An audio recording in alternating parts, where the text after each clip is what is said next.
Hawaii residents are feeling the pain at the pump as gas prices keep rising while the situation in Ukraine continues to intensify. So what relief, if any, is in sight? Joining us this morning with an update is Hawaii Congressman Ed Case.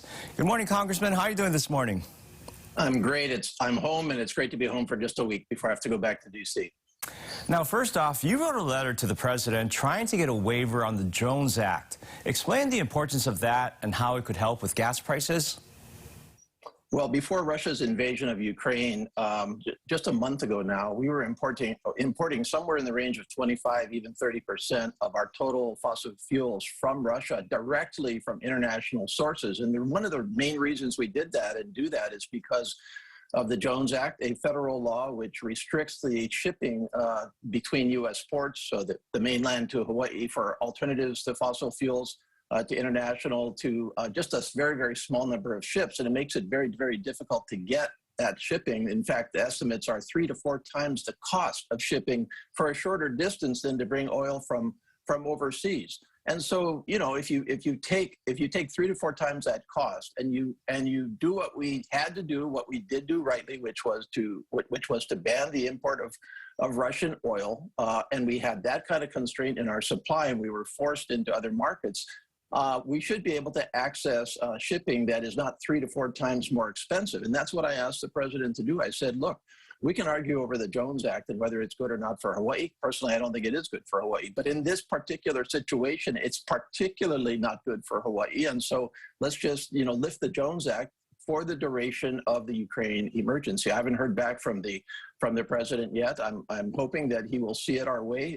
I have heard from the Jones Act shippers who are frankly telling me things that I don't agree with. They're saying there's plenty of tankers in the United States to service oil deliveries, and those tankers are allocated elsewhere.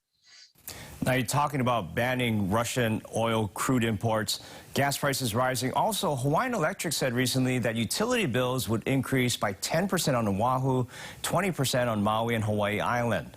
How long can Hawaii residents expect this to last? Well, nobody knows how long, and I'm not going to sugarcoat it. We've got 2 factors going on in terms of our actual energy here in Hawaii, whether it be our electricity or our gas. But we had major inflation going on even before Ukraine came along. So we've seen that kind of escalation. Gas has been one of the highest impacted, and energy generally, of any of the inflation areas in our country for a year plus now.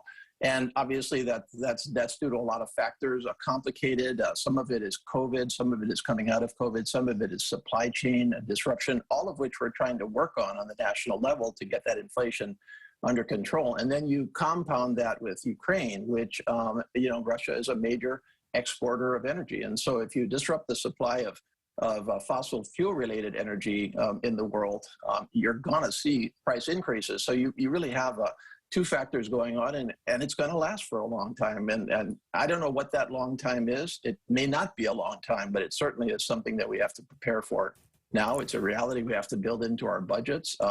And I think that I think we will see an end to it. But as to when, I don't know. But I think it does, again, reflect the need to move away from fossil fuel-based energy. You look at an island like Kauai, which has been working very, very hard for decades now to wean themselves off, and they pretty much have, and they're not feeling the same effects. And so that's a lesson to the rest of the state and the world. Now, Congressman, U.S. Supreme Court nominee Judge Ketanji Brown Jackson is going through the confirmation process as we speak. Do you expect any roadblocks, and how significant would it be if she's confirmed? Well, yes, I do expect roadblocks, and we're seeing that playing out as we speak. Her confirmation hearings are in the U.S. Senate. And, unfortunately, I think it's even tragic, if I can put it that way, in terms of our political system today. If any president nominates a nominee, the other party just is going to automatically object to it, even if they think that person in this case is highly qualified. Judge Jackson, leaving aside her race, her gender, is eminently qualified to sit on the United States Supreme Court. I mean, Harvard grad, magna cum laude, Harvard Law School, cum laude, editor of, distinguished career as a judge, rated well qualified by the American Bar Association, which is the National Association of Lawyers. unanimously rated well qualified. That just doesn't happen. That's their highest rating. So she is obviously competent and capable to sit on the United States Supreme Court.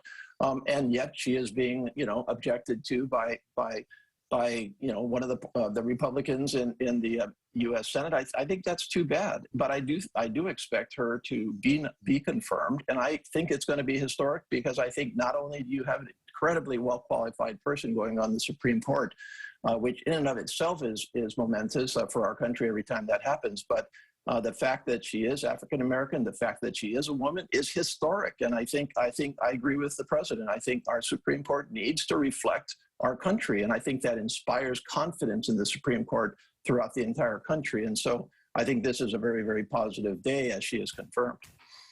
All right, there you have it, Congressman Case. We appreciate your time and for joining us this morning, and have a great day. If I could also, I'm doing a talk story tonight, case.house.gov. We invite everybody to join in. I'll try to update a little bit more than a few minutes on your show this morning and answer questions. So case.house.gov to get into my talk story, 6:30 tonight.